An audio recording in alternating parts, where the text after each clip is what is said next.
একটা সমীক্ষায় দেখা গেছে বাংলাদেশে প্রায় 50 লক্ষেরও অধিক মানুষ অনলাইন জুয়ায় আসক্ত। আজকের একটা নিউজ দেখলাম যে একই দিনে 7 জন মানুষের আত্মহত্যার একটা ঘটনা।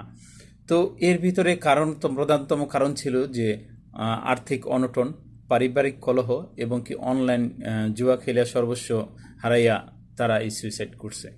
তো এর যে দুইটা প্রথম কারণ, যে সাংসারিক কলহ এবং কি আর্থিক অনটন, এটা কিন্তু অনলাইন জুয়া বা অফলাইন জুয়া, এই জুয়ারই একটা প্রতিফলন, এটারই একটা প্রতিফলন এই দুইটা ঘটনা। তো এভাবে কিন্তু প্রতিনিয়ত মানুষ অনলাইন জুয়ার দিকে বেশি ছুটতেছে। মানুষ খালি চোখে বোঝা যায় না যে এখানে মানুষ কি করতেছে, কিন্তু তারা জুয়া খেলে। এটা অ্যাপসের মাধ্যমে অথবা ক্যাসিনো, আবার ক্রিকেট জাতীয় এই সংক্রান্ত।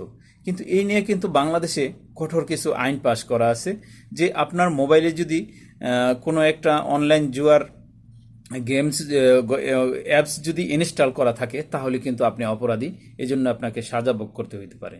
তো এইভাবে আমার চোখে দেখা অনেক সংসার ধ্বংস হয়ে গেছে। তো এইভাবে এই বিষয়গুলো কিন্তু উদ্বেগজনক ঘরে বাড়তেছে।